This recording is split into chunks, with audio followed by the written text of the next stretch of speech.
Church education స్పిరిచువాలిటీని రెండు విండోస్లో చూడడం start అయింది. అంటే అది ఎప్పటి నుండో ఎడ్యుకేషన్ కూడా స్పిరిచువాలిటీలో పార్ట్ అని ఎక్కడో చర్చ్ మిస్ అయింది. అంటే చాలా స్పిరిచువల్గా ఉంటే ఎడ్యుకేషన్ అన్నది అవసరం లేదండి. కానీ మనం ఈరోజు అర్థం చేసుకోవాల్సింది, నా చదువు ద్వారా యాజ్ ఎ స్టూడెంట్గా నా చదువు ద్వారా దేవుని మహిమపరచాలి అన్న ఫండమెంటల్ పాయింట్ నాకు అర్థమైనప్పుడు నేను తప్పకుండా నా స్టడీస్లో నేను ఎక్సెల్ అవ్వడానికి నేను చూస్తాను. దేవుడు ప్రతి వ్యక్తి పట్ల ఒక యూనిక్ కాల్ ఉంటుంది.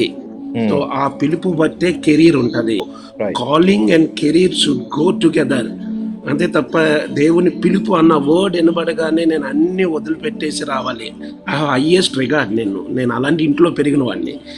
బట్ దేవుడు నన్ను ఒక ప్రొఫెసర్గా ఒక సేవకునిగా పిలిచాడు అన్న అండర్స్టాండింగ్ నాకు ఉన్నప్పుడు, దేవుడు నన్ను పిలిచిన పిలుపుకి తగినట్లుగా నా చదువును కూడా నేను అట్లా పెంచుకుంటా, లేకపోతే ఇంకా నన్ను నేను ఎక్విప్ చేసుకుంటా ఉండాలన్న అవసరత నాకు అర్థమైంది.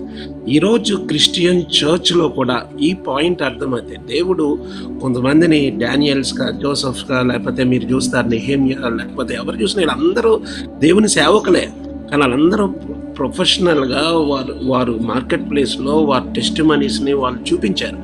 సో మనం లాస్ట్ టైం కూడా డేవిడ్ యొక్క అడ్మినిస్ట్రేటర్ ఆయన కింగ్, కానీ నీ సేవకుడు అంటాడు. సో అది అర్థమైనప్పుడు ఈరోజు చర్చ్లో ప్రతి యంగ్ మ్యాన్, యంగ్ గర్ల్ బాగా చదవాలి. తప్పకుండా హైయర్ ఎడ్యుకేషన్ అన్నది ఆప్షనల్ కాదు.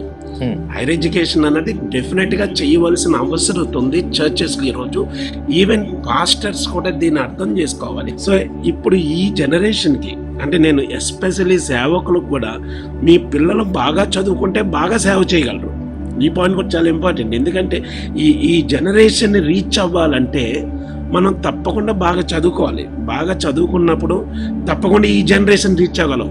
మనం చదవట్లేదు కదా అని ప్రపంచం అంతా చదువు ఆపేయట్లేదు. సో మనం సర్వలోకానికి వెళ్ళి సర్వ సృష్టిని సువార్త ప్రకటించాల్సి వచ్చినప్పుడు వరల్డ్ అంతా చదువుతుంది, అందరూ చదువుతున్నారు, అన్యులు చాలా బాగా చదువుతున్నారు.